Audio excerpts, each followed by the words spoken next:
So, meron pa, Ted na? Yes. Ano?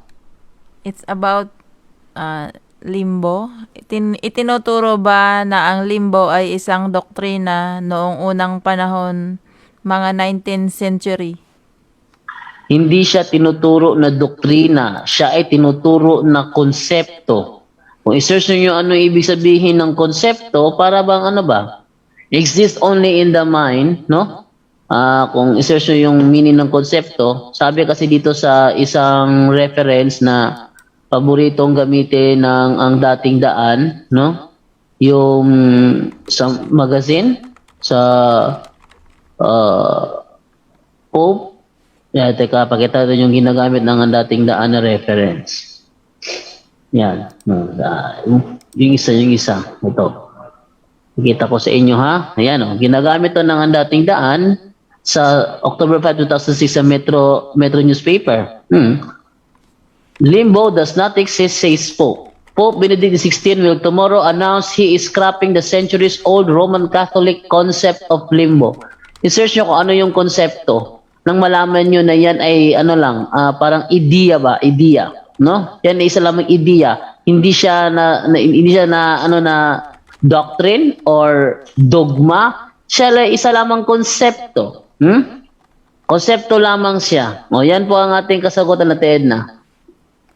Pangatlo, kasi para matapos na to sa kanya. Marami pala. Hindi. Ito na yung last. Binigyan ko kasi siya ng link.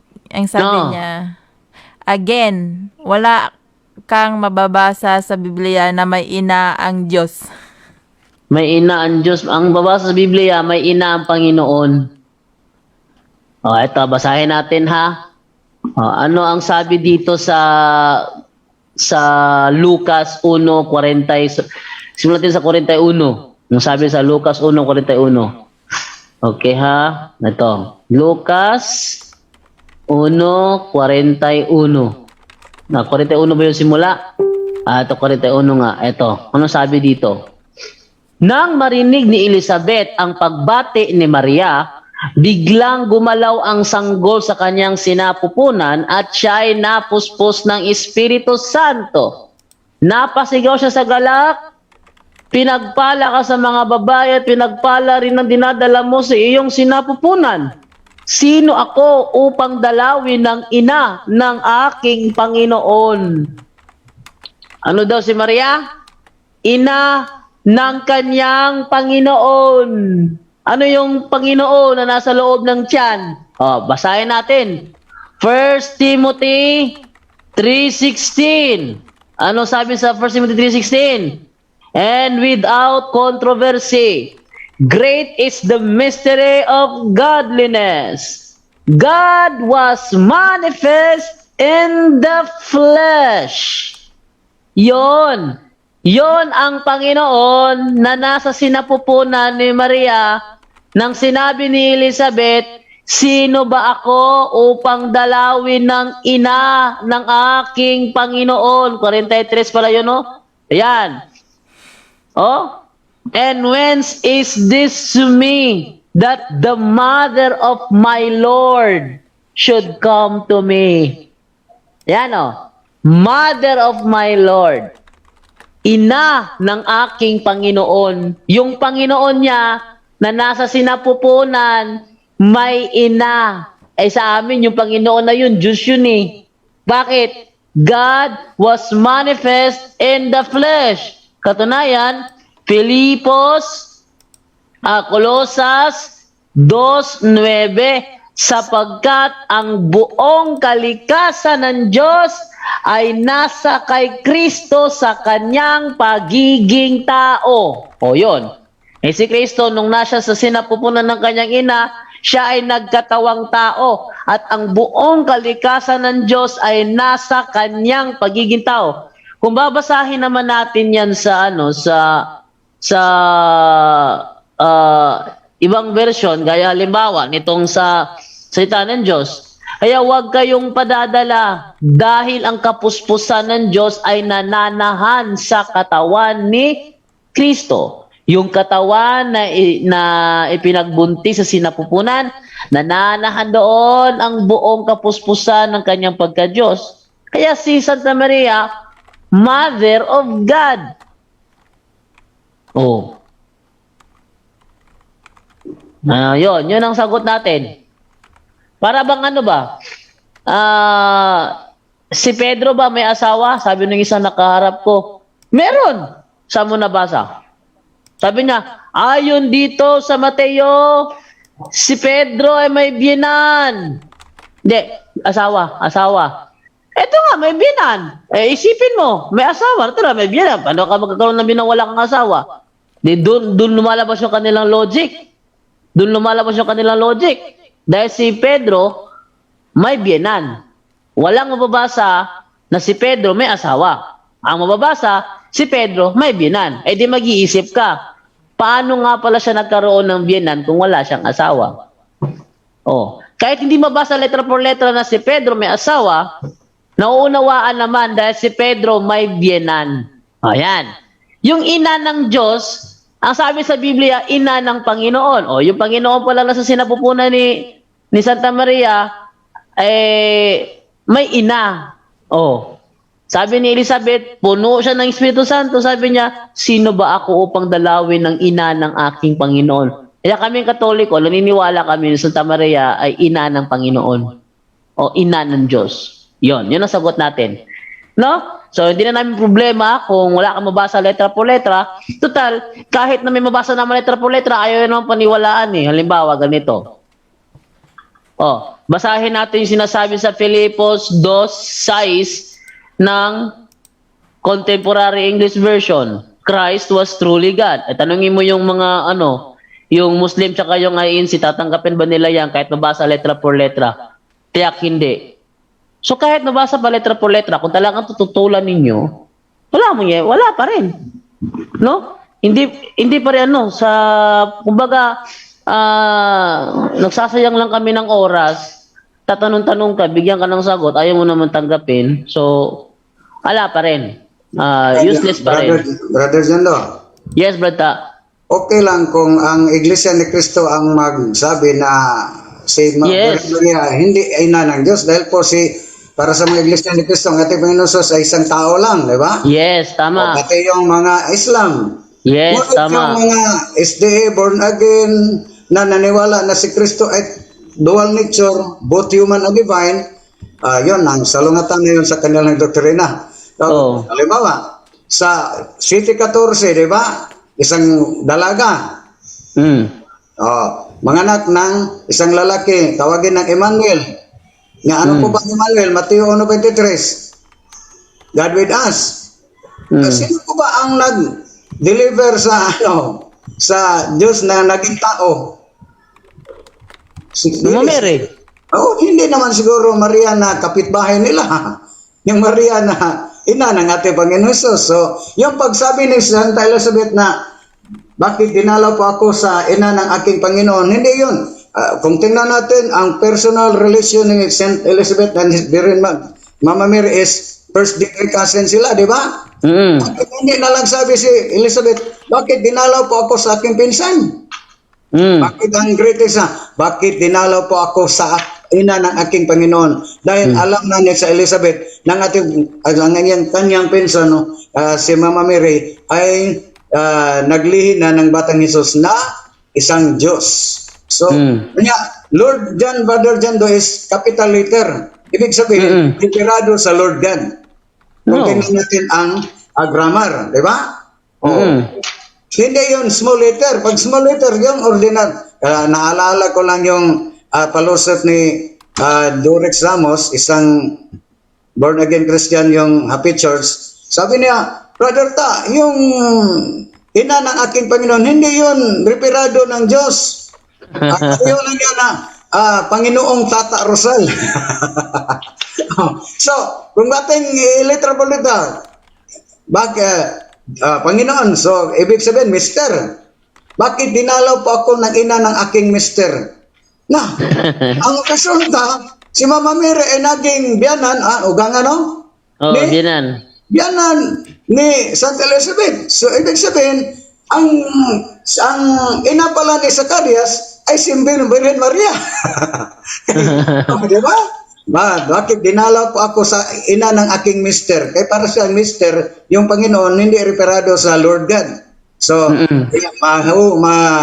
mabutan na joker, Brother Jando. So, kahit ano pang sabihin nila, kung ang paniniwala nila sa Tumenosos ay isang tunay na Diyos, ay sumasalungat na yun, argumentong kontrafakto ng balik. Maraming salamat, Brother Jando. Pero kung INC at saka Muslim, may karapatan silang sabihin yon dahil di nun sila naniniwala na Diyos si Kristo. Pero doon sa mga naniniwala na Diyos si Kristo, wala kayong karapatang sabihin hindi siya Mother of God. Maliban na lang kung sasabihin ninyo na magkahiwalay ang divine nature ni Kristo sa kanyang human nature nung siya ay ipinagbubuntis pa ni Mama Mary. Maliban kung ganon, no? Mapatunayan nyo yon na hiwalay. Pero hindi nyo mapatunayan hiwalay kasi sabi kasi sa talata kasi, ang buong kapuspusan ng kanyang pagka-Diyos nananahan sa kanyang katawan. Kung nananahan, doon sa sinapupunan, nananahan doon ng kanyang pagka-Diyos. Eh di, Diyos nga. O, di ba? So, bigay ng Tedna, yun na lang po. Wala na ba? Brother Jando, nakapasok naman si Oros Brother Wendell. Kita ko nila. Brother Wendell nakapasok na, no? So, that is Brother Wendell. Co-host is Brother Wendell. So, yun na po. Ate Edna, meron pa ba dyan, Ate Edna?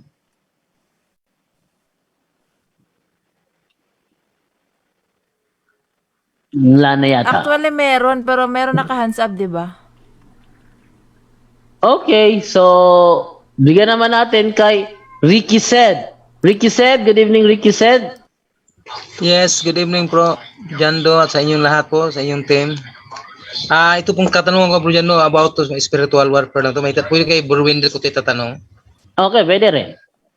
Okay. Kasi nung kahapon natin yung nabalitaan ko yung isang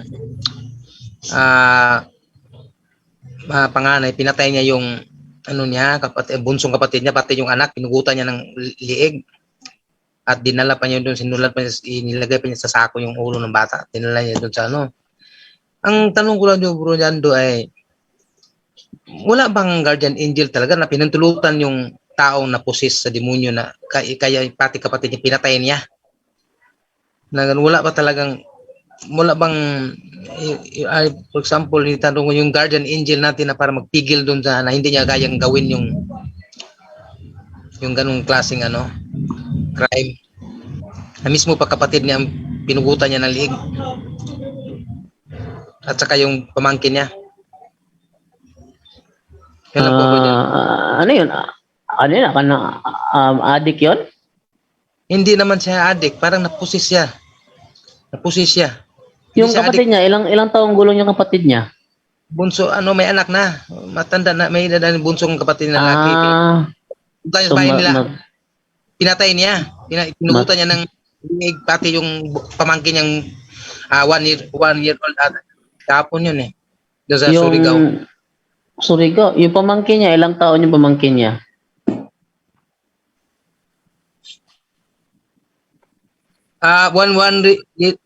Isang taon po Bro Jando. Pati isang taon, dinamay. Oh.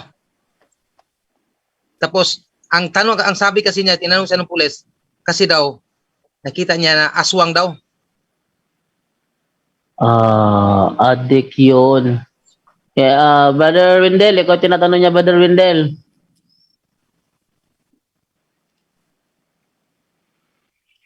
Brother Wendell. Umi naman. Hindi siya makapagsalita, te. Mong kiko, si mo, te? Okay na. Oh. So, una, daming tingnan sa ganyan na klase, no? Tingnan kung di ba siya gumagamit talaga ng droga, no? Ang paggamit ng droga ayon kay Father Siquia, isa ding entry point ng demonic upang makapasok. Kaya dami ng mga hallucination. So, saan ba ang guardian angel kung ang isang tao ay gumagawa ng kasamaan. Ang guardian angel ay nandyan ra. No? Mula pa sa sinapupunan natin, kasama na ang guardian angel natin. Pero, nirespeto din ng guardian angel yung free will and intellect at naghintay ang guardian angel na tayo'y, lalo na yung mga makasalanan, hihingi ng tulong sa kanya.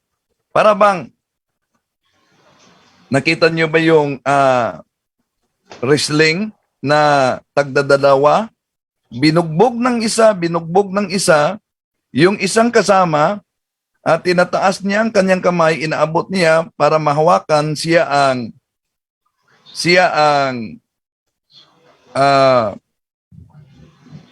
papalit. Oh, yun. Yun din ang mangyari sa guardian angel. Habang tayo ay inaatake ng demonyo, gusto talaga niyang tutulong. Naghintay lang siya na tayo'y hihingi ng tulong. Kaya nga, mula pa sa pagkabata natin, tinuturuan na tayo sa prayer, Angel of God, my guardian there, to whom is love, commits me here, ever this day or ever this night, be at my side, to light and guide, to roll and guide. Tanong, mula pa noon, itinuturo ng simbahan yan. Ilan kaya sa inyo ngayon na nakikinig na gumagamit araw-araw at gabi-gabi sa short form of prayer para sa guardian angel natin? So, ibig sabihin, ang tulong ng guardian angel sa atin, parang liwanag ng araw. Ang araw, lumiliwanag talaga para ang lahat ng tao ay lalakad sa liwanag. Pero hindi kasalanan ng araw na nagbigay ng liwanag kung ang tao ay pipikit sa kanyang mga mata upang hindi makita ang liwanag. Yon ang mangyari sa mga pumipili ng kasalanan at hindi na at nakalimutan na yung guardian angel nila. Yun po, Brad Jando. Pero ang tanong niya, Brother Wendell, is yung guardian angel ba nung bata, nasan yung guardian angel nung bata, bakit hinayaan yung walang hiyang yun na pinatay sila? Oo. Yun ang tanong niya.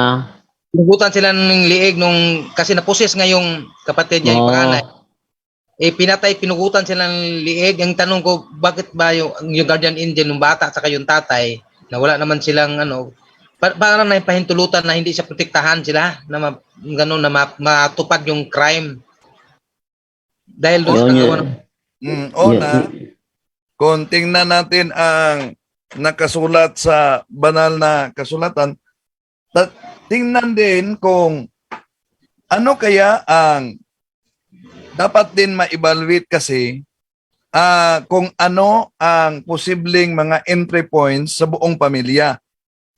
Dahil nakapasok ang grabing krimen, tandaan natin na ayon sa Biblia, no? Sa Exodo, pakibasa Brad Jando, Exodo Kapitulo 34, versikulo 7. Okay, 34:7 ng Exodo. Ito.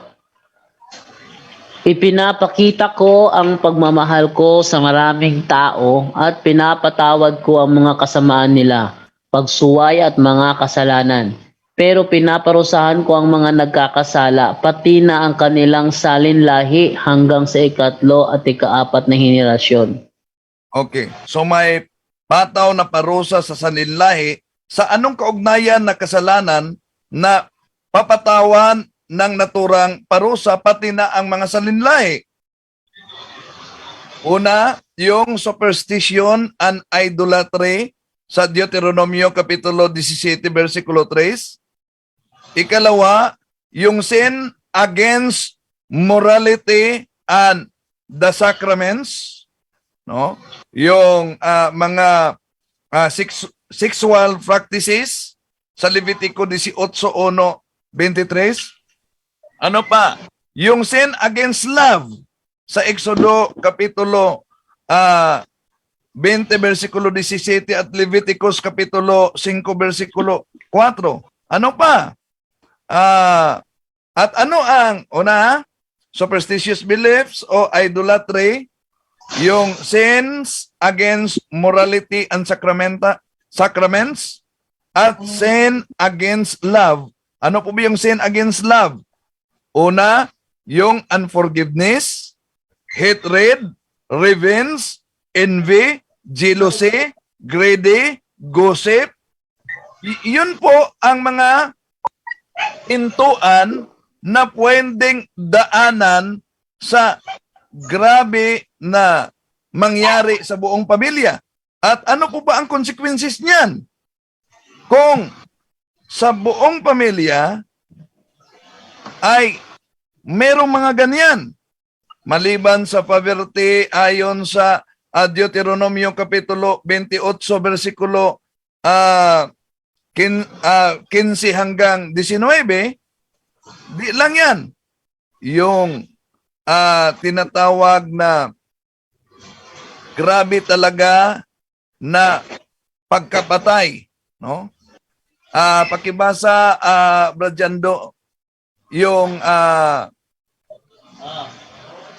Isaiah chapter 65 verse 12. Okay, 65 verse 12. Sabi dito, ganito. Kaya inilaan ko sa inyo lahat ang kapalarang mamatay, sapagkat nang tumawag ako, hindi kayo sumagot. Nang nagsalita ako, hindi kayo nakinig. Gumawa kayo ng masama sa harapan ko, kung ano ang ayaw ko, yun ang ginagawa ninyo. So, sa ganon na mga pangyayari, kapatid, marami talaga ang dapat tingnan. Kaya nga, bilang domestic church, no? Ang bawat bahay, bawat pamilya ay tinatawag na domestic church. Domestic church, ibig sabihin, ang katisismo at prayer ay dapat magsimula sa loob ng pamilya. Kaya karamihan ng pamilya ngayon, sa totoo, wala nang isinagawa ng katisismo sa mga anak. Karamihan di man lahat. At hindi nga, marami nang hindi magsagawa ng prayer together with the family. At kung may mga openings sa binanggit natin na mga kasalanan mula pa sa superstition and idolatry, yung sin against morality and sacraments, yung sin against love, so bakit naganap yan na pangyayari? Dahil sa opening, Isaiah Kapitulo 59 versikulo 2, hindi ko kayo makita, hindi ko kayo marinig dahil sa inyong kasalanan. Excuse po, Bro Windel. Yung, for example, yung magulang nila, yung gumawa ng mga ganun, na mayroon silang mga superstitious, ganun. Pati ba ang anak? O madadamay ba sila doon? Yes. Madadamay. Yes. Dahil kung ano ang puno, hindi po ba sabi ng ating Panginoon Jesucristo, kung ano ang puno, yun din ang bunga. Anong sabi niya sa Exodus Kapitulo 34 versikulo 7? He punishes children and grandchildren for the sins of their parents to the third and the fourth generation. Yung sa Roma 9:3, Bro Windel, yung sabi niya, hindi kasama ang kasalanan doon sa anak sa kasalanan sa kanyang magulang. Ano po yung mayroong bang doon? Contradiction? Kasi yung sa Roma... Contradiction yan, kapatid. Walang contradiction yan, no? Walang contradiction. Sa actual na kasalanan, halimbawa, kung ang ama ay nagbinta ng drugs, pag mahuli siya, di ang ama lang ang ikulong, hindi ang mga anak. But the consequences sa kanyang aksyon sa ama, pwede rin ang mga anak na magdusa sa consequences ng kasalanan na ginawa ng kanilang mga magulang. Okay. Kasi yung ako, Ruindel, yung tinanong si Kristo no, sa Roma 9:3 na yung kasalanan ba ng ano, sabi niya, di ba ano ba yun? Pwede ba babasa yun, Ruindel? Yung sinabi ni Kristo. Kaya niisip ko, kung may mga ginagawa mga magulang doon sa mga superstitious na, kaya inisip ko, bakit kaya mas madamay yung mga anak or for the next generation pa? Yun nga, Mm. kung ano mga ginagawa ng mga magulang, kaya nga, bakit nasama yung pamilya, anak, kung ano mang sarili niya, ginagawa niya sa sarili niya. Walang pagkakaiba, kapatid, sa kasalanan nila ni Adan at Eva na sila lang ang gumagawa, ngunit ito ay nagiging kasalanan din ng salinlahi, di po ba? Kaya iniligtas tayo sa pamamagitan ng dugo ng ating Panginoon Kristo at tinanggap natin sa binyag. Bakit po ba ganon ang mangyari? Upang ipakita ng Diyos na ang kasalanan ay malaking epekto talaga ito sa tao. At dahil malaking epekto ito, dapat iwasan natin kahit ang occasion to commit sin dahil tinatawag tayo sa kabanalan, unang Pedro 1:16. Brother Ricky, okay na ba yun? Sige po naman dyan, thank you so much. God bless po sa inyo. Bro Wendell, thank you so much. God bless sa yung programa. Thank you po so much. God bless po. Okay, thank you, Brother Ricky said. So, lipat naman ako sa next na tatanong naman. Itong si J.L. Ronnie Gamayon. Brother Gamayon? Hello, good evening bro. Good evening sa lahat. Naririnig po. Yes, naririnig ka, bro. Yung tanong ko is about sa ordination.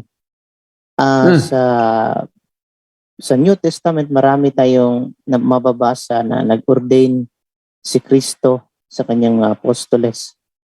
Pero sa Números 11:25, si Moses pumili ng 70 ka pangulo at inordain ito ng Diyos Ama.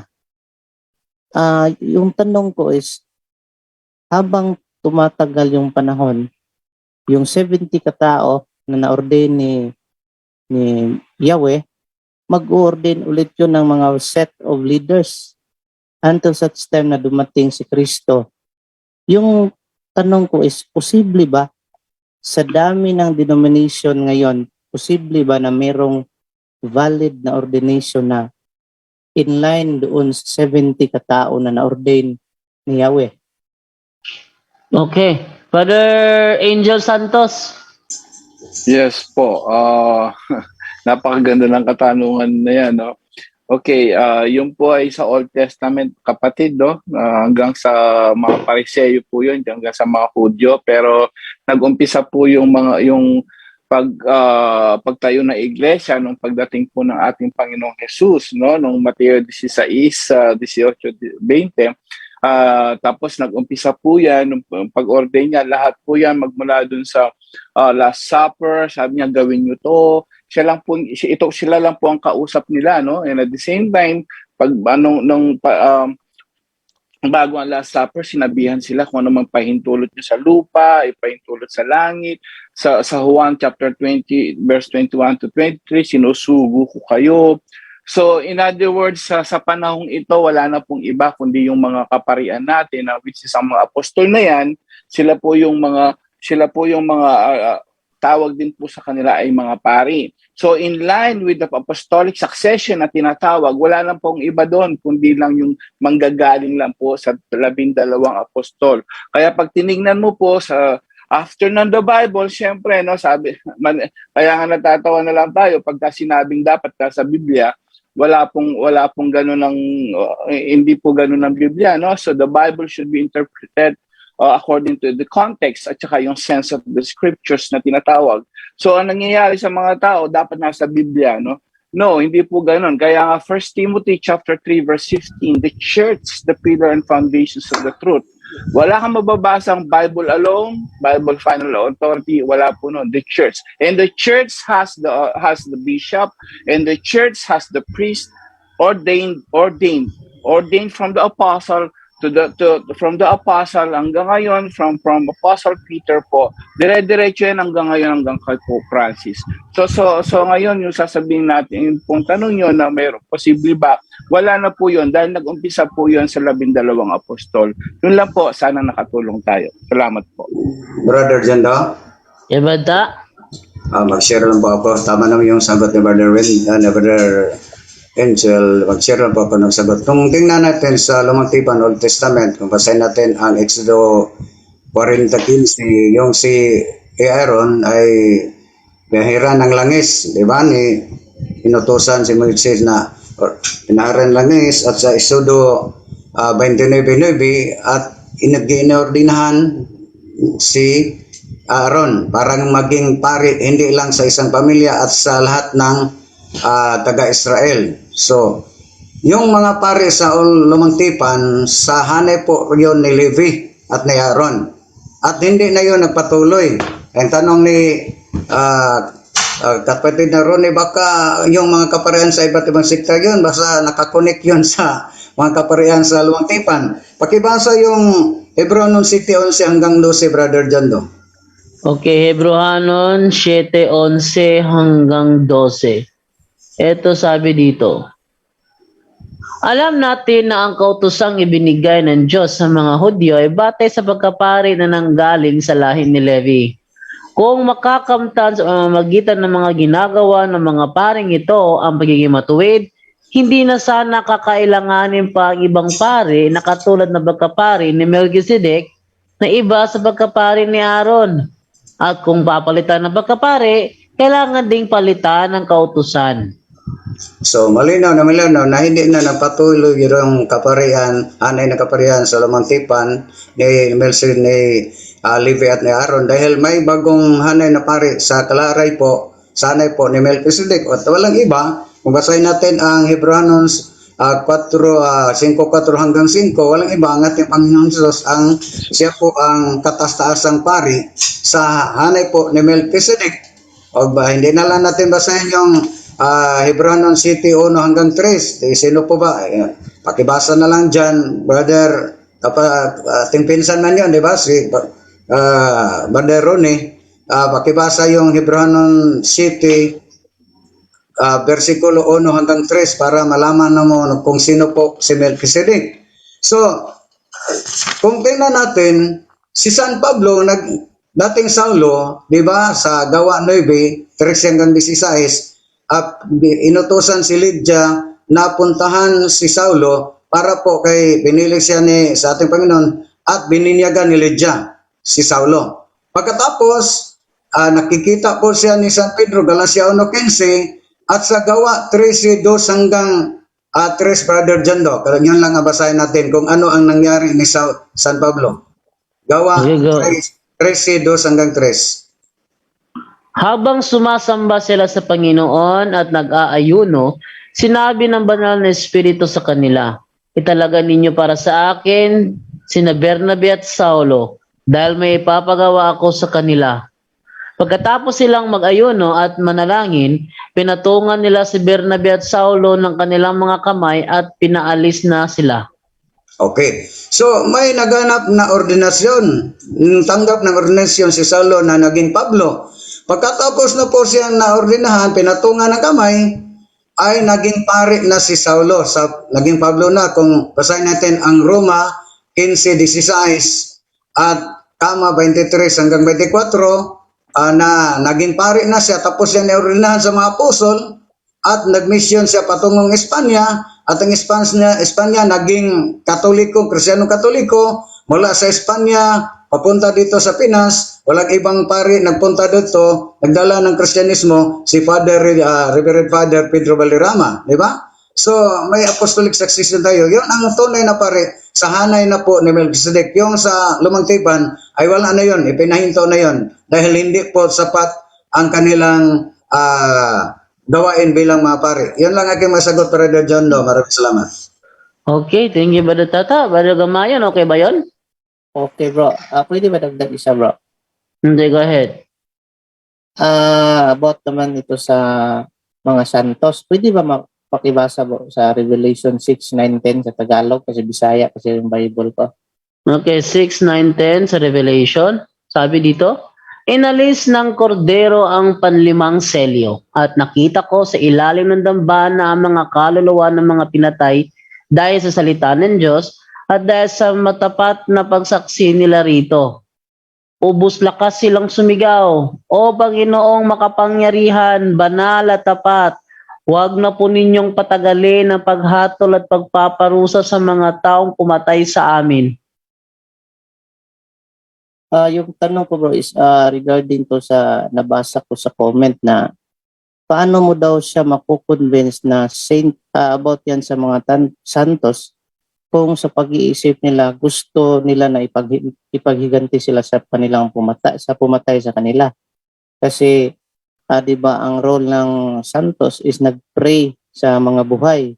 Pero kung sa verse na yan, paano mo daw siya makonvince na mga santos yan, ang pag-iisip nila is gusto silang ipaghiganti sa Diyos.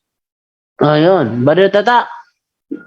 Okay, maraming salamat sa magandang tanong. Kung tingnan natin ang natong current context, kung naging santo naman sila rin, nandoon na sila sa karya ng Diyos, di ba? So, kasali na sila sa tinatawag nating Triumphant Church dahil nandiyan na sila sa Kordero. Pero bakit ang kanilang nanais pa silang mag-revenge? Yun ba ang ibig sabihin? Yung Yan bro. context dyan, hindi yun. Humingi lang sila ng hustisya. Humingi lang po sila ng hustisya sa Diyos sa mga taong pumatay sa kanila. Humingi lang po sila. Kasi nagdasal sila nga, kailan gusto sila ng hustisya sa lahat ng pumatay sa kanila. Yun lang ang, baka sa ibang mga kasama natin, Brother Jando, yun ang isa sa ating nakita sa komentary sa New Testament na humingi lang po sila ng hustisya. Hindi nila nais na mag-revenge na parang gusto silang makaganti. Wala. Oh. So, humingi lang po sila ng hustisya. Yun lang. Hostisya, para yung yung sa pelikulang Covades, yung mga Kristiyano pinakain ng buhay sa leon, pati baby, hindi pinatawad, nilapa ng leon pati baby, no? So, hostisya ang hinihingi, Brother Gamayon. Pero ang bagsak na doktrina, Brother Jando, yung SDA. Dahil Bakit? ang kaluluwa at katawan, isa lang para sa SDA. Pag mamatay ang katawan, patay din ang kaluluwa. Naghihintay lang sa ikalawang yung final judgment, di ba? Pero yung Yun ang turo. yung mabasa natin, mga pinatay na pinutulan ng ulo, di ba? Ang kanilang kaluluwa, nandun na sa kordero, nandun sa langit. Ngunit ang kanilang katawan, nandun sa lupa, nilibing. Paano yun ang doktrina ng SDA na iisa lang ang kaluluwa at ang katawan? Pag mamatay ang kaluluwa, patay din ang katawan, parang aso. Yun nga, kaya yun dahilan ba't hindi nila may paliwanag itong aklat nilang ito na kung saan may inooperahan, yan may doktor naka-face mask pa nga inooperahan yung isang lalaki tapos sa katawan niya may lumabas. Yan, yun, may pakpak. Yun. Pag tinanong sila nito, wala na, bulol-bulol na yung kanilang mga sagot. Kasi, buhay lang pala ang binawi. Ba't gising to? Tapos yung ito dito, tulog. Ba't paliwanag nyo? Hindi sila makapagpaliwanag dito Lahat ng SDA, sinubukan ko nito. Nasa akin lang yung hindi ko nawala tong magazine na ito. Kaya, pag may nakasalubong ako, ito pinapa-interpret ko sa kanila, hindi nila maipaliwanag ng husto. Okay, Brother Gamayon, maraming salamat sa iyong katanungan. Thank you bro. Yan, pinsan niya ni Brother Tata. Nakadalaw na yan sa Office of Healing and Exorcism. Okay, so doon naman tayo sa isa, Hero Velasco. Bago to Bago to. First time to. Brother Hero. Hello po, magandang gabi po. Naririnig po ako. Yes, naririnig ka bro. Hello po, magandang gabi po. Sir Jando, matagal na po ako nanonood sa inyo. Ay, gano'n. Thank you. Idol ko po kayo. May tanong po kasi ako. Taga-Kainta po kasi ako . Minsan napapasyal po ako dyan sa Pasig. meron po diyang mga tao na nakatayo dyan sa parang sa park tapos nagba-Bible preaching po sila. And tinatanong nila ako about kung naniniwala daw po ba ako sa Diyos Ina. Tapos sabi ko, opo, Diyos Ina, si Mama Mary. Pero nagulat po ako na iba po yung tinutukoy nila na as in God na babae ang tinutukoy nila. Kinuha po sila ng mga verses sa Bible, meron na rin po sila sa Revelation.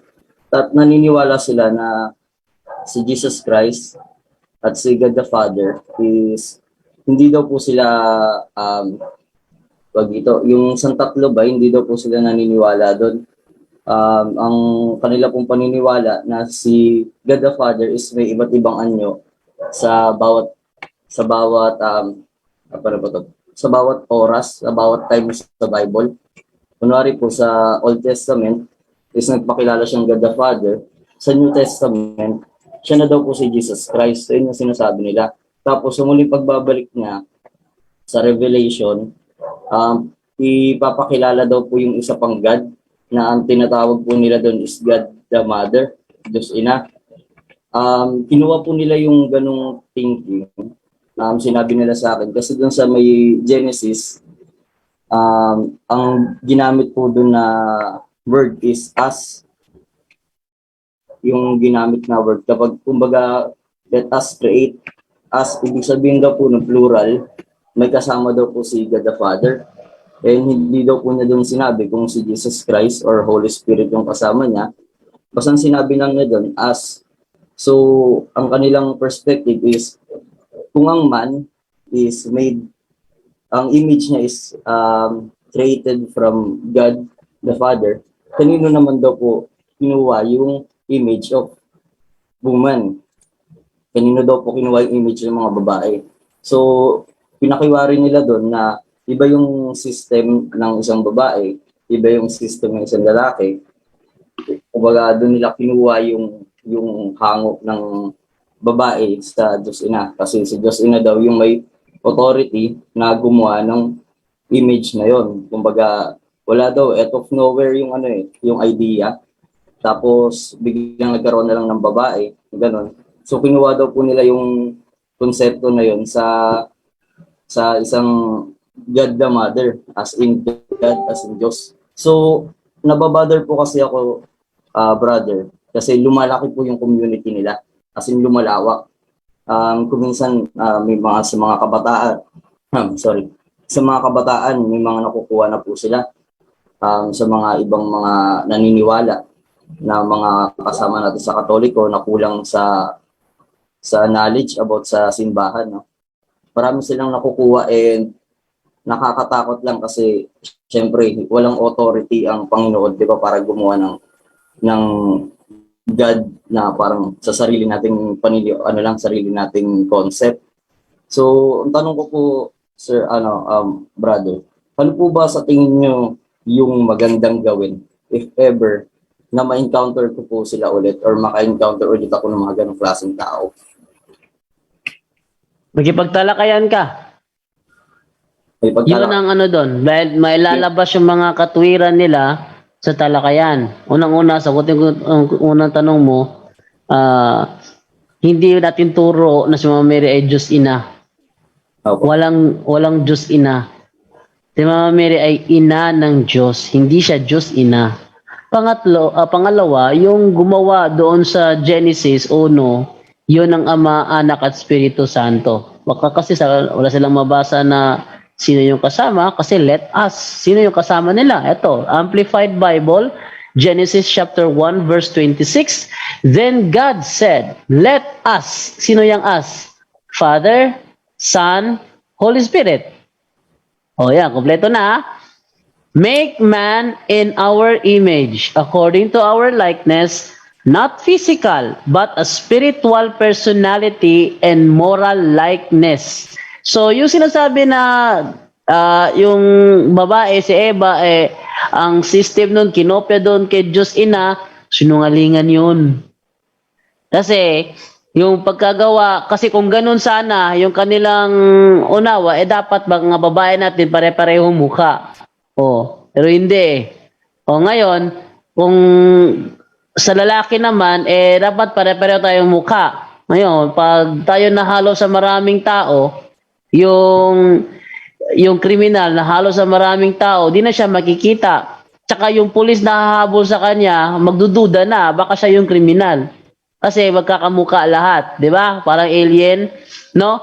Pero ang let us just sa Genesis 1:26, yan ay Father, Son, Holy Spirit. Ayan, ano yung grupo na yon? Kulto yon. Kulto yung grupo na yon. Kalayan nyo Diyos Ina? Walang Diyos Ina. Walang kailanman nangyari na meron Diyos Ina. Batid na hero. Teka. Okay, bro, go ahead.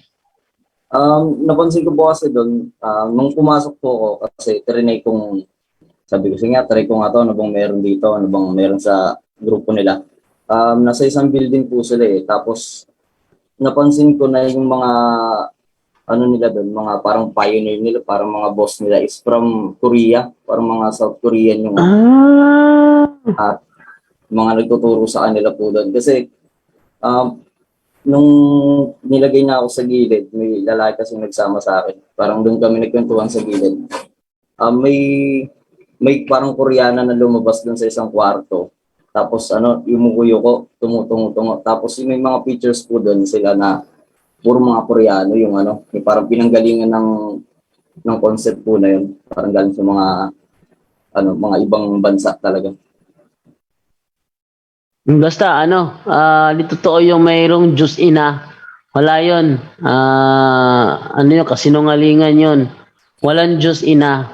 At yung ginawa ng Diyos ang tao, inianyo niya sa kanyang image. Sabihin, yun, hindi siya physical, but a spiritual personality and moral likeness. Yun ang sinasabi sa naturang talata. Not physical, but spiritual and moral likeness, no? And let them have complete authority over the fish of the sea, the birds, the air, the cattle, and over the entire earth, and over everything that creeps and crawls on the earth. So, hindi siya physical, kundi spiritual and moral, no? At doon naman sa Diyos Ina, walang ganun. Huwag kang paloloko doon. Anuin mo na lang na kung marunong kang makipagtalakayan, marunong kang magtanong, mailalabas mo yung totoo, nagsisinungaling sila. Okay. Yun lang, brother. Kaya rin po napatanong po kasi nung trinay ko rin po sa kanila may pagtalakayan po. Ang dami nilang sinasabing verses and hindi ko po masagot yung mga sinasabi nila. Tanong, double check. Sinong Bible scholar ang nagsasabi na pumapabor Diyos sa paliwanag mo sa talatang yan? Magbigay ka Bible scholar na yung paliwanag mong yan ang pinapaboran ng Bible scholar. Pag wala ka na ibigay, ibig sabihin, private interpretation mo yan. At hindi ako maniniwala sa private interpretation mo. And yung concept rin nila na si God the Father and si Jesus is hindi talaga sila sa tatlo, gano'n. Isa lang sila yun. Nagbabago-bagong daw po si God the Father every centuries, ganyan. Hindi totoo na nagbabago-bagoan nyo ang Ama. Kung gano'n, sino ang Ama ngayon? And tinanong ko rin po sa kanila na kanino pala nagpipray si Jesus noon sa Sabi dito sa sa 1:17 ng Santiago, ang lahat ng mabuti at ganap na kaloob ay buhat sa Diyos mula sa Ama. Ama yan Ama. Specific, ang topic dyan is Ama. Main subject dyan is Ama. Na lumikha ng mga tanglaw sa kalangitan. Hindi siya nagbabago. Tanungin mo siya, hindi pala siya nagbabago. Ba't sa inyo nagbabago? Baka matulad yan doon sa nakaharap kong Kingdom of God, doon sa pulot. Diba sinabi niya, wow, walang mababasa sa Biblia na ang impyerno may apoy. Sabi niya, pumunta doon, naghahanap kung sino ba may stroke, sino daw may pilay, hilutin daw niya. Sabi na doon, di ko akalain na mangangaral pala yun.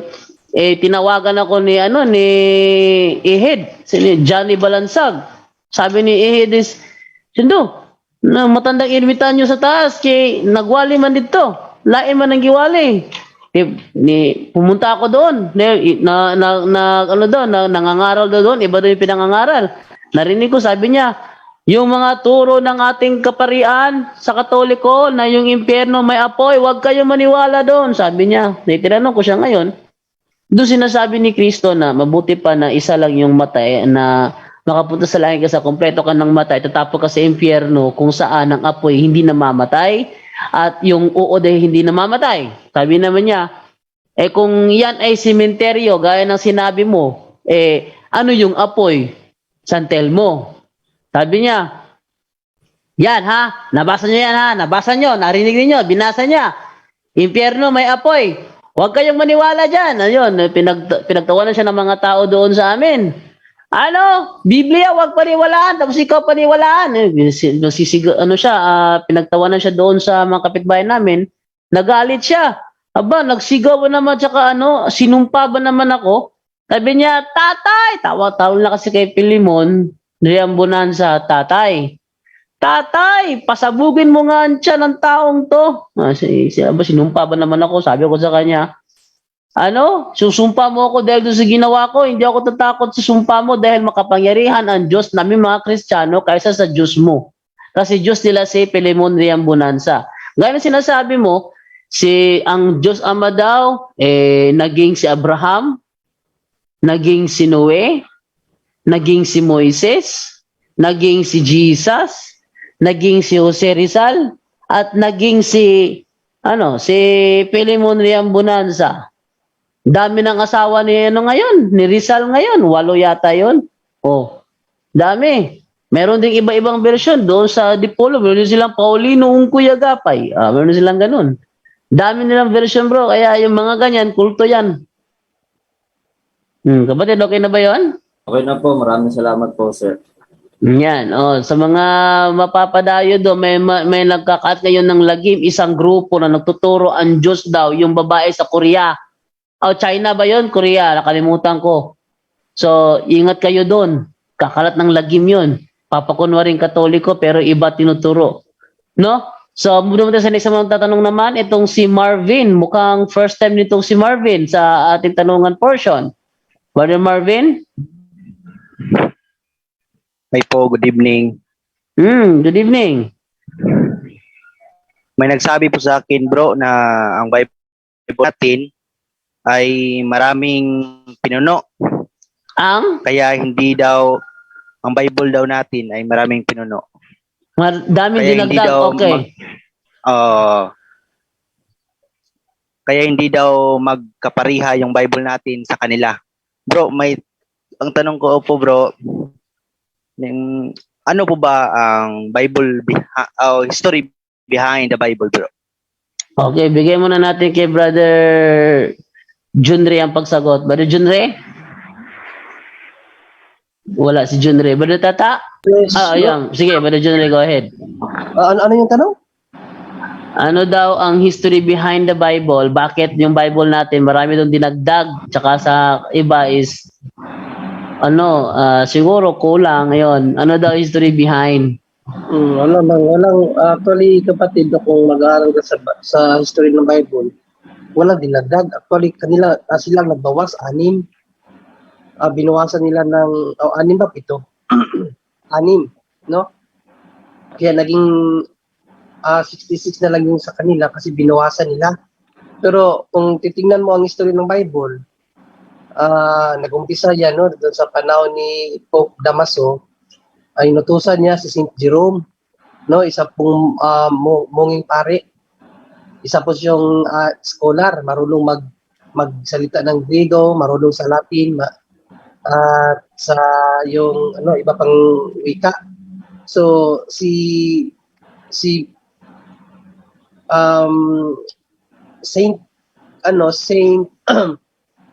Jerome ang naatasan ni Pope Damaso na i-gather lahat ng manuskrito, no, yung na-canonize na 73 books. 73. Tapos isalin sa wikang Latin para magkaroon ng version ng simbahan. Latin kasi yun talaga ang language of the church nung unang panahon. Latin language. Kaya nung isinali na yan, ang buong Biblia talaga hanggang ngayon, meron tayong original copy niyan, yung Latin Vulgate. 73 talaga yan, kapatid. Walang labis yan, walang kulang. At nagdaan ng panahon, no, mayroon ng umabot sa panahon ni Martin Luther, 15th century, doon po yan nag-umpisa na kopya ni Martin Luther. Tapos umabot ng 1611, year 1611, doon yan na nag-umpisang mabawasan ng mga protestante na, no, itong King James movement na grupo, sila na ang nagbawas dahil tiningnan nila sa history daw yung tinatawag nating deuterocanonical na libro ay hindi daw yun naisama sa first canon of the book or of the Bible. Yung first canon of the Bible, yun yung panahon sa tawag ito, sa panahon ng mga Hudyo sa Jamaica, no, na unang kinanonize yung mga kasulatan na hindi isinali yung mga librong Old Testament version na isinalin sa wikang Griego. So tinatawag nating LXX na salin. Hindi yung tinanggap ng mga Hebrewanon dahil sa kanilang galit sa mga Kristiyano. Kaya according sa kanilang canon, hindi isinali ng mga Griego ng mga Hudyo yon. Iyon ang naging batayan ng mga protestante ngayon na wala daw yun sa Biblia, idinagdag lang daw yun ng mga Katoliko. Dahil ang Pope na kasi ang nag-utos na ipunin lahat ng manuskrito na kinasiyahan ng Diyos. Ang Pope kasi ang nag-decide nun, ang kanilang interpretasyon, yung hindi isinama ng mga Hudyo ay isinama ng simbahang Katoliko, mali. No? Dahil hindi yun isinama ng mga Hudyo, dahil yun sa kanilang galit sa mga Kristiyano. O isa kasi sa batayan ng mga Hudyo para sa pag-canonize ng Bible, dapat ang isa sa kanilang batayan nakasulat sa kanilang wika, Hebrews. Yung LXX kasi, o yung kilala sa tawag na Deuterocanonico, translated na siya sa Greek manuscript dahil laganap na noon yung Hellenistic tradition. Pag sinabing Hellenistic, yung tradisyon ng mga Griego. O kaya laganap na yung pagsasalita ng Griego, yung filosofiya ng Griego, basta Griego na nung panahon, nagpakalaganap na niyan. Kaya at according sa history, dahil sa diaspora of Judaism, kaya isinalin yon dahil marami ng Hudyo hindi nakakabasa ng Hebrews manuscript at pagsalita. Kaya for the sake sa mga Hudyo na nalaman na nila na lingwahe ay ang Griego, kaya yung 70 ka mga scholar nagsali nung tawag dito, yung manuscript na Hebrews to Greek, sila nagsali nun para doon sa kanilang kapatiran na hindi makabasa ng Griego. Yun talaga ang history. Pero nung sa panahon na ni Pope Damaso talaga, ang diniklara talaga ng simbahan, 73 books, dahil yun ang kinasiyahan ng Espiritu Santo. At malino naman yan eh. To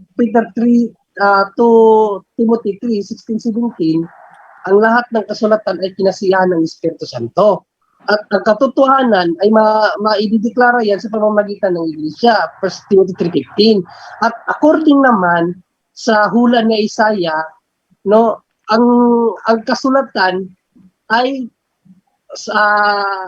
hindi siya hindi bawas, kung hindi tama lang. So kung tama yung kanilang unawa na ang kasulatan ay dinagdagan, di dapat ang sinabi sana sa hula ni Isaias, yung kasulatan ay binawasan. Hindi. Ang sabi sa hula ni Isaias, ang kasulatan ay ano ba yung pagkasabi doon? Ay tama ba yun o sapat? Hindi binawasan. O kasi may hula yan. Kaya tama ang ating libro kasi 73, kung kulang yun, hindi dapat sabi ni Isaias, kulang yung kasulatan. Pero ang sabi ni Isaias, sapat ang kasulatan, no? So hindi po yan binawasan, kundi tama po yan according sa canon of the church.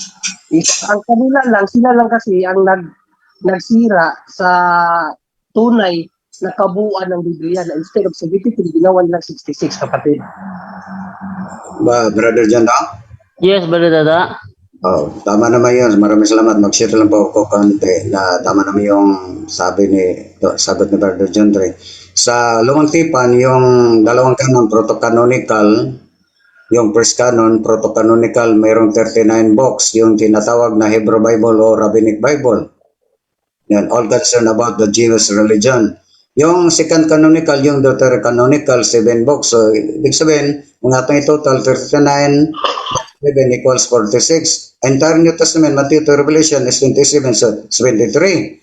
So, ang last na aklat ng Biblia, yung Revelation, ang nagsulat yun si St. John the Evangelist. Natapos na yung pagsulat ng 100 AD at namatay siya. So, sa panahon ngayon, wala pang Biblia. Yun, bagsak yung ang mga kapatid natin, yung mga protestante, na ang final authority nila is ang Biblia. Pag walang Biblia, wala tayong kaligtasan dahil po makamit lang natin kaligtasan ay ng lahat ng mga katotohanan dyan sa Biblia. Ibig sabihin, sa wala pang Biblia, walang kaligtasan ang tao. Kung tingnan natin, namatay ng mga apostol, ibang mga early fathers, wala pang Biblia. Yun, binanggit ni Brother John Dre kanina na si Jerome ang inutusan ni Pope Damaso na i-compile yung 73 books. At indineklara ng simbahan through the Council of the Church, First Council sa Nicaea, 325 AD, Council sa Hippo, 363 AD, Council sa Carthage, 397 AD, ang final council, official council, yung 405 sa Rome. At 110 pa yon. At kompleto yon, 73 books with Deuterocanonical, 110 pa yon. At wala pang chapter at verses. Diba? Wala pa. Ang sa to say, yung mga pastor, pag magbasa ng Biblia, pag hindi nabilong sa chapter, hindi sila maniniwala. Hindi nila alam na yung Biblia, yung scroll. Alam mo ba? Yung pagpasok ni Jesus sa sinagoga at inabutan siya ng sulat ni Prophet Isaias yung sa Lucas 4:18 at binasa niya, di ba? Scroll rin, wala nung chapter at verses. Hindi pa yon Bible. Dahil ang nagpakilala, nagtawagin yung Bible, Biblia, ang Simbahan Katoliko, ang napakilala. Pagdating ni Johann Gutenberg, ang isang German na Katolik, siya po ang nag-invento ng printing press. Yan ang dahilan na almost 40 years ni St. Jerome isinalin from Hebrew, Old Testament, into Latin, Greek, sa New Testament, into Latin, isinalin niya into Latin, handwritten lang, almost 40 years siya dahil sinulat niya 70 years sa libro na handwritten lang. Pagdating ng printing press, na-invento na, meron ng first printed Bible noong 1466. Ang tanong, meron na bang Protestant sa panahon ngayon? Hindi po, wala pa. At may susunod ng Biblia na Spanish, Catalan, Spanish edition, Italian version, 1471. Then, Flemish edition, 1477. At yung Catalan Spanish edition, 1478. At saka Polish edition, 1516. Ang first earliest English translation is 1525. Ate lang yung bagitin dahil po may isang madre na sabi niya, pasalamat po tayo mga Katoliko dahil pang wala pang Protestante, wala tayong salin na English dahil ang unang nakahubad na nakasali ng English from Latin, ang Protestante lang, mali yon. Dahil yung King James Version Standard noong 1611, hindi yon maangkin ng SDA, hindi yon maangkin ng Iglesia ni Cristo at iba't ibang sulpot na sekta, dahil po yung Standard King James Version, Authorized King James Version, sa Church of England yon, kung ating basahin, na ang is an English translation by the Church of England of the Christian Bible began in 1604 and completed in 1611. The first printed by the King's printer, Robert Barker. this was the third such is official translation into English. Ibig sabihin yung King James Version 1611 is ikatatlo ng yung edisyon ng English. Dahil ang unang nakasali ng English, Catholic Bible pa rin, 1525. Ang tanong, yung Standard King James Version, Authorized King James Version sa Church of England, 73 books ba yun? Pagdating ng 1827, tinanggal yung Deuterocanon, naging 66 books na lang. Ibig sabihin, isa na lang 6 ang kulang, parang mas 666. Diba? So, ang kadalasan na mostly sa mga sulpon na sekta ngayon, ang ginamit nilang Biblia is isang Bibliang incomplete dahil binawasan nila ng 7 books. So, incomplete. Ang pinakabisa, brother, tingnan mo ang lahat ng Bibliang Protestante. Kahit itong Authorized King James Version sa Church of England, walang imprimatur, walang nihalobsat. Bakit? Walang pirma. Wala silang authorized na magpirma dahil sila ay nangungopya lang. Diba? So, ibig sabihin tayo ang may-ari ng Biblia. Ang sabi nila, hindi na yon importante, brother. Bakit hindi importante yung imprimatur at nihalobsat? Yung mga Biblia Protestante, ituturin natin kolorom dahil wala silang authorized na karapatan magpirma dahil nangungopya. May palusot sila, last na lang, brother Jando, kung naalala natin kailala mo si Brother Roloy Lumo, dating Kristohanon pa siya, sabi niya, Brother Ta, hindi totoo yung King James Version nangungopya sa Catholic Bible. Dahil yung King James Version, galing yun sa Textus Receptus, yung Alexandria Manuscripts. Di tinanong ko siya, yung Alexandria Manuscripts, na doon ginawa ang King James Version, mayroon bang chapter at verses? Wala. Bakit yung King James Version yung ngayon, mayroon chapter at verses? Di. Walang duda, nangungopya pa rin. Di ba? Pati yung mabuti na lang yung Kristohanon kaya mayroon silang sariling salin na New Testament, the New Recovered Version by Father Witness Slip. Ngunit, pag sali niya, pag hubad niya, pag sali niya, dalawang Catholic translation ang ginamit na. Kung basahin natin ito na lang ang last. Halos na, ang Iglesia ni Cristo, namimili lang yun ng Biblia, walang sariling Biblia yun. Diba? Namimili lang yun. At sila pa mag-claim na sila ang tunay na simbahan kahit namili lang Biblia. So, kung ating basahin, while we were trying, the vision of the Edge by Brother Witness Lee sa page 53 sa Algrili nila Aklat, ano po ba ang mabasa natin? Recently, while we were translating the New Testament Recovered Version, I used to Catholic translations among my references. In some expressions, we felt that these Catholic translations are not bad. I joke with my helper saying in the sentence, let us follow the Catholic Church. Sa malinaw nila na nangungopya lang yung version ng mga Kristohanon dito sa atin. Kanina pala, Brother Jando, ating magsamahan, may isang nag-OGT dito sa DexDD, Station DexDD na isilang siya sa Malaysia at mga 8 years na po siya sa Malaysia at nagpunta dito sa Pinas, particularly sa Osamis, at isa sa nag-OGT, isa pala siyang Kristohanon. At saka inyanyahan natin kung pwede ba i-undergo natin ng catechetical instruction. So walang duda kanina, willing na po siya magpabinyag. So nischedule na po mabinyagan siya at magkumpirmahan. Posible si Father Sandy ang magbinyag at magkumpirma sa kanya dahil si Father Sandy ang nag-offer at siya po ang magmimisa bawat araw ng Martes ngayon. Every Tuesday po si Brother Sandy ang presider na press sa chapel ng DexDD dito sa Osamis. Yun lang aking masishare, Brother Jondo. Ang lahat ng sekta, walang saring Biblia, maliban lang sa yung Watchtower Bible. Sarili nila yun sa Saksi de Jehovah. Yung Book of Mormon, di ba? Mga Mormon, mayroon silang sariling libro. Ang ating kapatid ng mga Islam, mayroon Holy Book of Quran.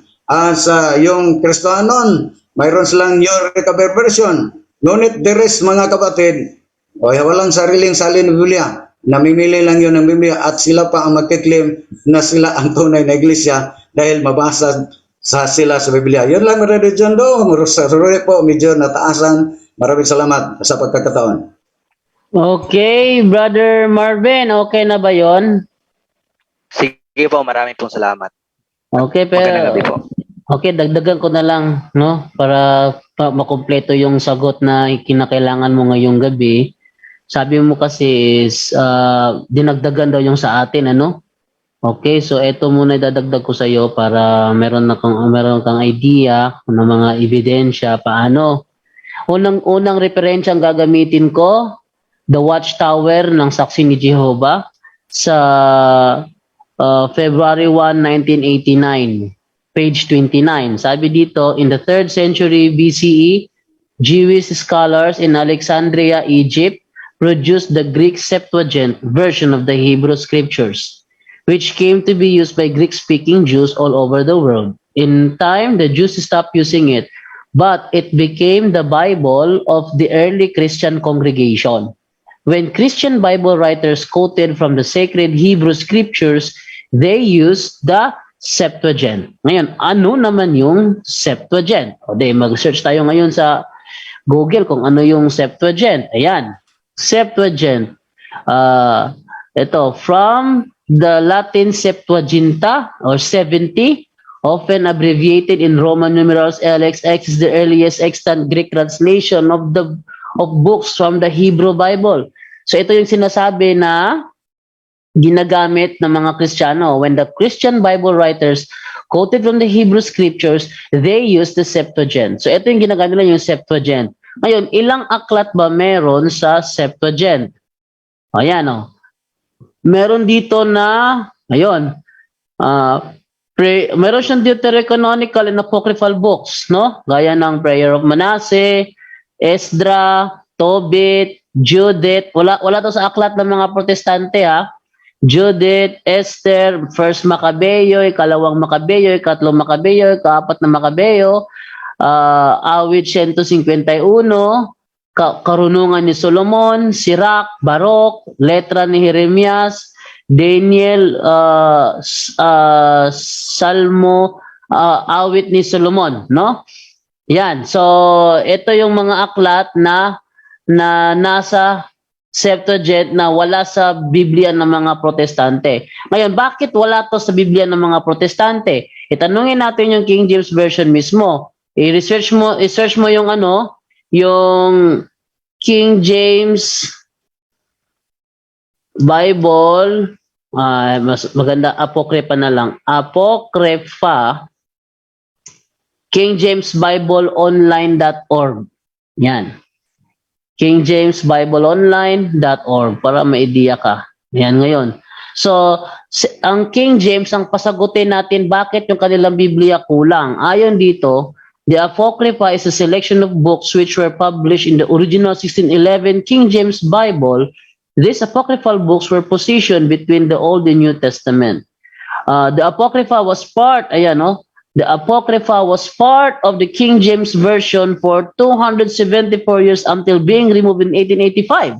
A portion of these books were called deuterocanonical books by some entities such as the Catholic Church. So, itong sinasabi na nasa King James Version na deuterocanonical books, nasa ano ba to? Nasa Biblia ba to ng Protestante? O wala?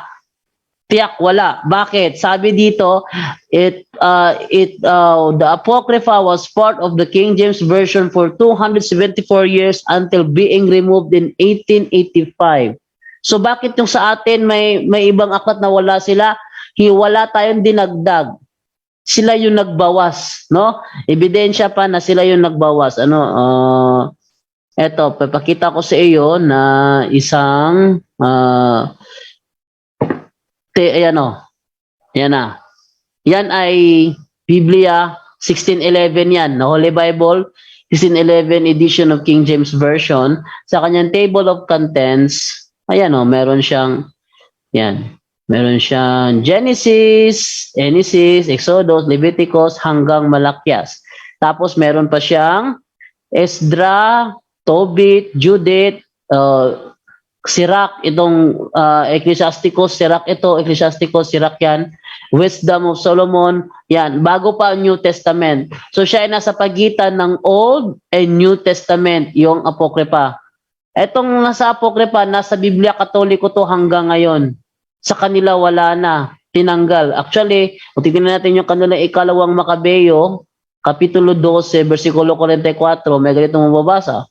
For if he had not hoped that they were slain should have risen again, it had been superfluous and vain to pray for the dead.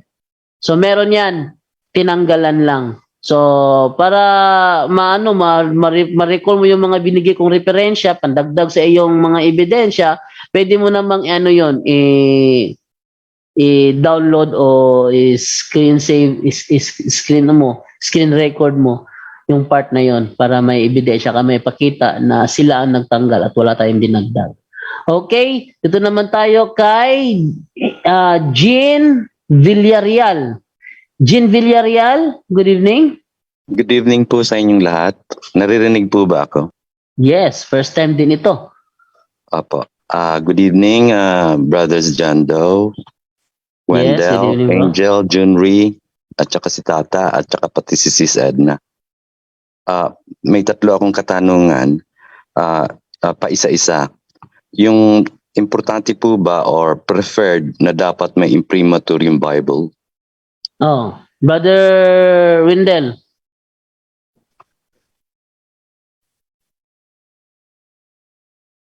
Okay. Okay. Importante po ba? Yes. Importante din na may imprimatur at nihil obstat ang Bible dahil ibig sabihin nasuri talaga na wala itong hindi against sa moral and dogma sa pananampalataya ng simbahang Katoliko. Pero kadalasan ng mga Bible na walang imprimatur, yun ay galing sa mga sulpot na sekta. Kahit yung King James Version sa 1611 na meron pang apocryphal books na tinatawag nating Deuterocanonical books, wala yung imprimatur, no? Walang imprimatur. Yung King James Version na labas noong 1827 sa British Foreign Bible Society, wala din yung imprimatur dahil kulang na yan. So, yung may imprimatur, ibig sabihin, walang hindi ito against sa ating dogma at moral. Kapatid? Opo. At dagdag ko na lang kapatid, no, bakit kinakailangan nihil obstat, meaning kasi niya nihil obstat, no obstacle.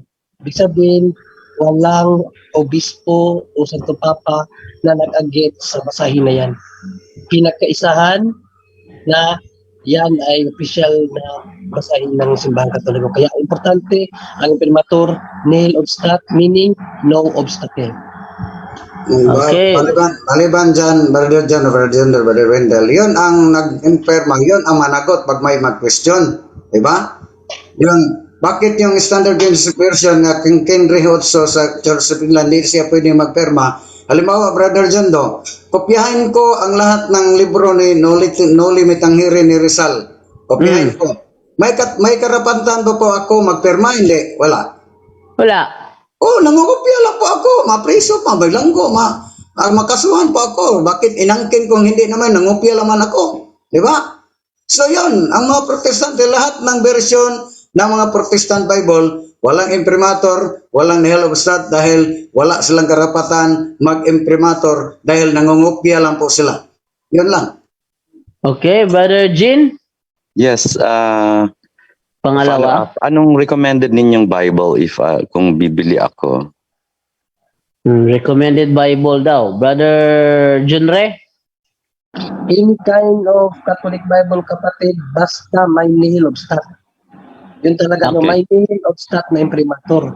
Pwede ka rin gumamit ng mga Protestant for ano lang yan, for reference. Tulad namin, may mga Protestant Bible kami, ginagamit kasi namin yan sa debate. No, para for biases purposes ba, na sa kanila yung hindi sa atin. At saka Mas magandang basahin na Catholic version yung Christian Community Bible.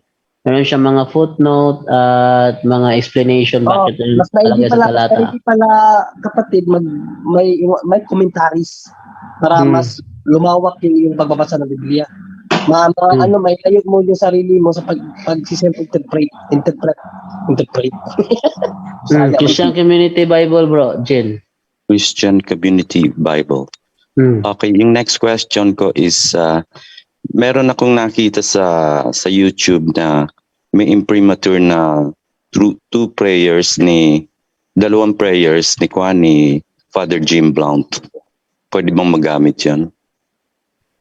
Brother Wendell, Ano po ba yung tanong, meron Pwede daw pong siyang magamit yung may imprimatur daw, yung 2 prayers na recommend ni Father Jim Blount. Yung may save us and the whole world. Well, kung yun ay may imprimatur, pwedeng gamitin natin yan, kapatid. May pahintulot talaga sa simbahan. Okay.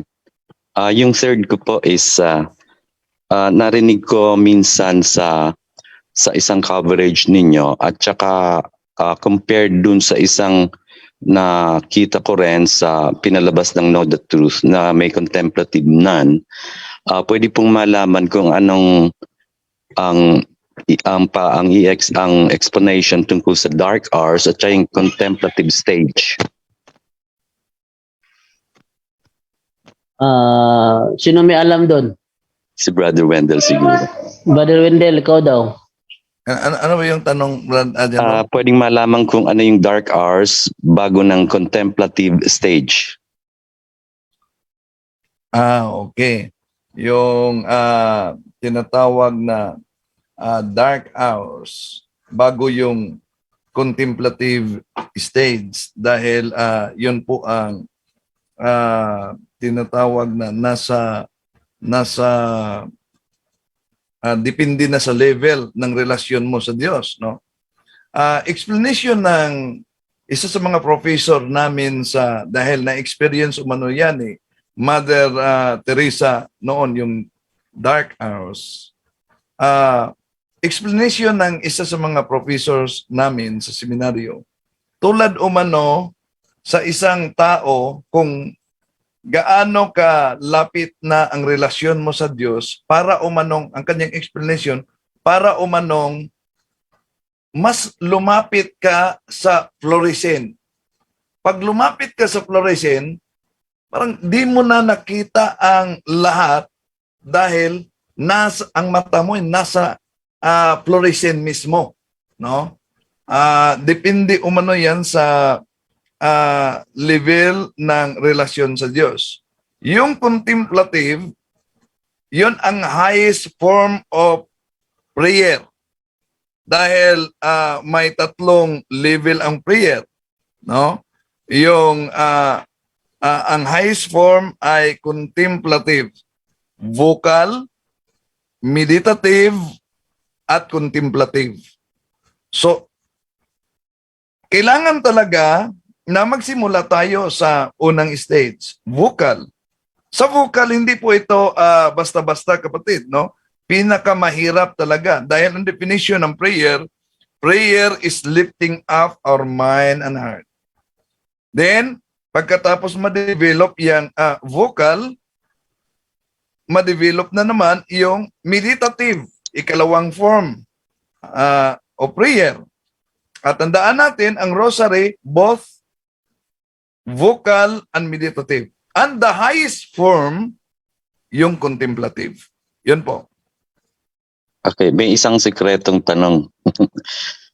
Nung nasa seminary po ako, matagal-tagal din, parating nagdadasal, naka-experience ako ng elevation doon. Wala naman siguro nakakakita, baka guni-guni ko lang. Brother Wendell? Yung elevation ay isa yon sa tinatawag na extraordinary gift, no? Dahil sa tinatawag na graces, merong tinatawag na actual grace, merong sanctifying grace, but merong charismatic grace. Charismatic grace, doon papasok ang extraordinary. Kabilang na yung stigmata, yung elevation tulad ni Saint Joseph of Cupertino. Di po ba? Pag siya ay magdasal, mag-elevate. Pero, di po basta-basta din yan. Dahil kailangan din na maimbestiga ng simbahan. Ang investigation, una, sino po ba ang nagsagawa ng dahilan upang siya mag-levitate? Ito po ba'y gawain ng demonyo o ito po ba'y gawain ng Diyos? Kaya yun din ang dahilan during the time of Saint Joseph of Cupertino, iniimbestigahan siya at isinailalim pa siya ng exorcism talaga. Pero napatunayan nila na legitimate talaga. So, ang mga ganon na mga extraordinary, mag-ingat po tayo, di basta-basta natin paniwalaan, pero ang importante na una, wala tayong desire niyan, no? Sa mga extraordinary gifts. Wala tayong desire. Bakit wala tayong desire? Sa Lumen Gentium number 12, ang extraordinary gifts of the Holy Spirit dapat hindi umano hihingiin at i-desire. Bakit? Ayon ni Saint Teresa of Avila, Doctor of the Church, pag hinihingi mo yung extraordinary gifts of the Holy Spirit, diyan na umano papasok ang pride. At dahil papasok ang pride, yun ay magiging pintuan sa demonic attack. Yun po, kapatid. Okay, maraming salamat po. Salamat po sa inyong lahat at God bless you all po ng mga CFD. Okay, thank you, Brother Jean. So, dito na po tayo sa last na lang sa gabing ito, si Eli Exem. Mukhang first time din to. Eli Exem, please unmute. Eli Exem. Mapagpalang gabi po sa inyo mga kapuntos. Palang gabi rin, bro. Naririnig ka, bro. Opo. Pakicorrect lang kung tama itong ating line of thinking. Ang tao na wala sa state of grace ay hindi dinidinig ng Diyos. Ang pare ay isang tao, kung wala siya sa state of grace, sa makatwid, hindi rin siya dinidinig ng Diyos. Paano siya makakapagpatawad sa mga kasalanan ng tao? Yun lang po. Yun, Brother Wendell.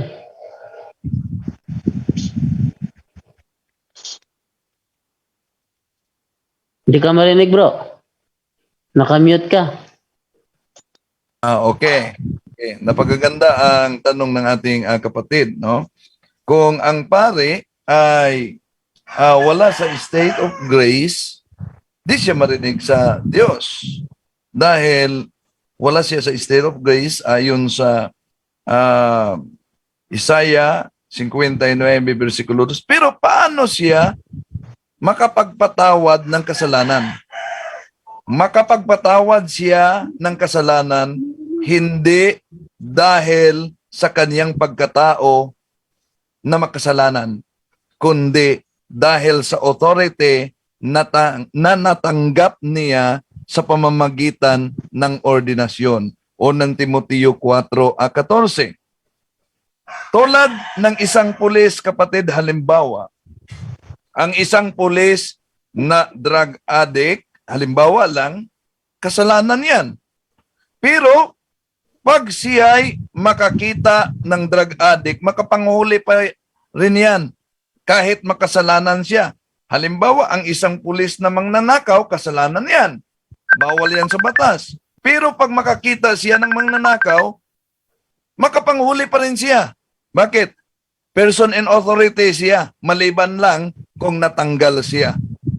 Kaya nga, noong panahon ng ating mga apostoles, nang hinuli ang ating Panginoong Hesukristo, ano nangyari? Tumakbo ang kaniyang mga alagad. Iniwan ang ating Panginoong Hesukristo. Ngunit kahit iniwan ang ating Panginoong Hesukristo, ang ating Panginoong Hesukristo, hindi iniwan niya ang kaniyang simbahan, hindi iniwan niya ang kaniyang mga alagad. Bagkus, kahit nagkasala pa sila, binigyan niya ng authority. San Juan Kapitulo 20, versikulo 21, 23, sa pagpatawad ng kasalanan. At di sila maaring makapagpatawad ng kasalanan kung matanggal sa kanila yung authority na yan. Brad Jando? At saka Bro Jando, idagdag ko na lang, no? According kasi sa batas ng simbahan, kapatid, yung validity of mass ay nagbabata yun sa 4 na elemento at hindi sa makasalanang pari. No? Ang tawag ganyan sa theology, ex opere operato. No, ang importante kasi diyan, andyan yung 4 na elemento. Una, yung matter and form. Pangatlo, yung intention of the priest. Pang-apat, yung pari mismo dapat ay ordinado. Kapag andyan po yung 4 na elemento sa pagsasagawa ng misa, no, sa pagsasagawa niya ng sakramento, because mass is a sacrament, no? So valid po yan automatically kahit pa makasalanan yung pari, kasi yun ang kanilang gawain talaga para maging valid yung gagawing sakramento. Dapat andun yung 4 na elemento.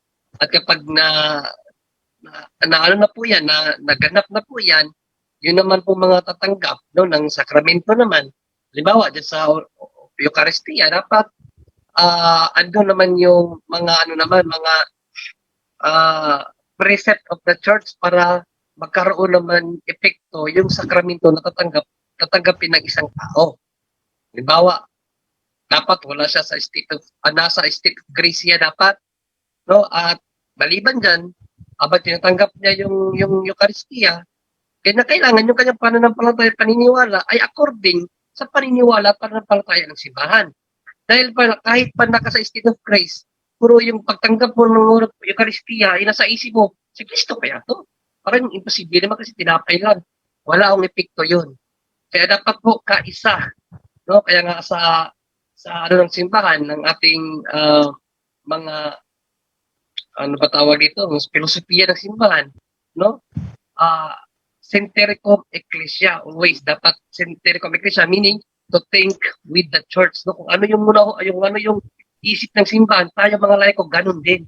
Kaya dapat yung tinanggap natin yung Eucharistia, alam natin na yung ating tinatanggap ay ang body, blood, soul, and divinity of Christ, no? At ang yung sanctifying grace para po dumalo yung grasya sa ating kaluluwa. So yung validity of mass at sa paggawa ng sakramento, hindi po dahil sa makasalanan ng pare, because it is ex opere operato. Yan ang turo ng simbahan. Salamat. Brad Jando, dadagdag lang po ako. Hello? Yes, Brandon, go. Okay. Brother, yan ang madalas tanong ng mga tao. Paano, di ba makasalanan siya, may kasalanan. Paano ba yun? Pwede ba siya mag-conduct ng mga sakramento? Tandaan po natin ang mga pari din po ay mga tao rin yan. And at the same time, even before parang Old Testament po, kung mapapansin nyo, dun sa yung mga pari, yung mga Levita at mga pari na hinirang noon ay naghahandog din sila para sa kasalanan nila. Naghahandog ng mga naghahandog yung mga tao at pati para sa kasalanan niya, no? Ngayong panahong ito po, ang ginagawa ng mga pari po kasi, tandaan po natin sa lahat ng mga nakikinig ngayon, akala ng mga yun ang napakalaking katanungan. Baka akala nila hindi po sila required na magkumpisal. Okay, tandaan po natin, ang mga kaparian po natin na nagko-confess din. Mga bishop nagko-confess din po yan. Alam po nila kapag sila ay may mga kasalanan, they go to confession sa mga kapwa nila pare.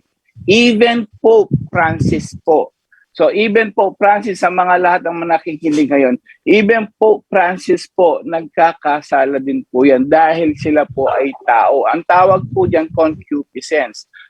Alam po ni Lord God yan, ni Jesus, kaya nga binigay niya yung sacraments of confession. Even Pope Francis po, twice a month po siya nagungumpisal din po sa mga kaparian lang, sa mga simpleng pari lang po. Kahit si Pope Francis po nagungumpisal yan. So in other words, sa lahat ng po na nagtatanong ngayon, paano yung mga pare, yung makasalan, nagkasala, pwede ba silang mag-conduct ng Holy Mass, ng confessal?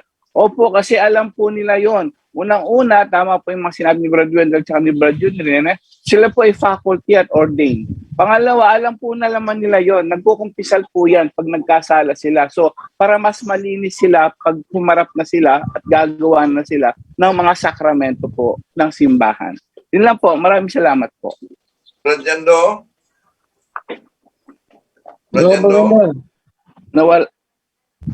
Nawala yata. Nawala? Stop mo muna siya. Go ahead yung mabasa natin sa unang Samuel kapitulo 2 versikulo 22-25, kita natin diyan na ang mga kaparian noong una, no, na mga anak ni Eli nagkasala. Nagkasala sila, pero kahit pa yun ang kasala nila, yung pinagsisipingan nila yung mga babaeng naglilingkod sa pintuan ng tuldang tipanan, no? Pero kahit pa nagkasala sila, ang kanilang authority sa pagiging pari ay pinintulutan ng Diyos na gawin. Kung tingnan natin ang Hebreo Kapitulo 5, versikulo 1 hanggang 3, ito po ang ating mabasa. Kita muna natin dahil wala si Rajendo bago tayo magtapos. Sandali muna. Pwede bang mabasa diyan, bro? Ang talata, bro, and then? Anong talata? Ito na. Okay. Hebreo Kapitulo 5, versikulo 1 hanggang 3, magandang balita, Biblia. Ito ang mabasa natin. Bawat pinakapunong pari ay pinili mula sa mga tao at inilagay sa ganoong tungkulin upang maglingkod sa Diyos para sa mga tao. Siya ang nag-aalay ng mga kaloob at mga handog para sa pagpatawad ng mga kasalanan.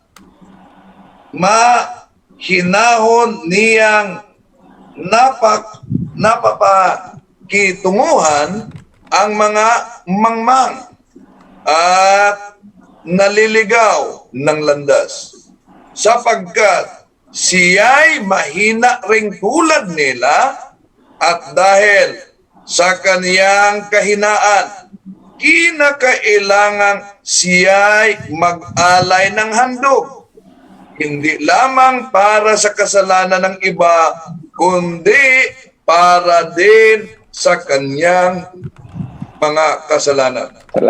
Yes. Ama si Bro Angel na mga pare, meron ding kumpisal sila. Kaya sa mga kapatid natin na hinusgaan yung mga kaparian, no, sino po ba tayo para husgaan ang mga kaparian dahil lamang sa mga kasalanan din ng ibang mga pare? Gayong tao din sila na mahina, madaling tutukso, pero ang otoridad ay nanatili sa kanila. Again, no? So, at naalala ko lang, no, yung simpleng analogiya para sa mga pari, no? Sila ay parang walis. Ang walis ay madumi, pero nakakatanggal ng dumi.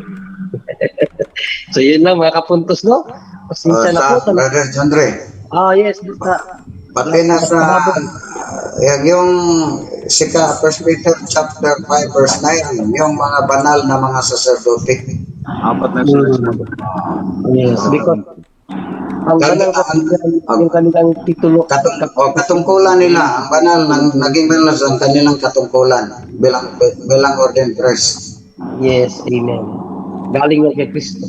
So ngayon naman, mga puntos, no? Para sa 2 minutos. So, pasensya na po kay Mon. Punto por punto. No? Dahil nabutan na po tayo ng oras. Huwag kayo mag-alala. May bukas pa. Yan ang paboritong kanta ni Father Darwin dati nung ano pa siya, hindi pa siya masyadong busy. Pag naubusan na ng oras, kakanta yun na may bukas pa. So, kayo pa man, mga kapuntos, bigay ko na lang kay Bro Angel yung last na mensahe para sa gabing ito.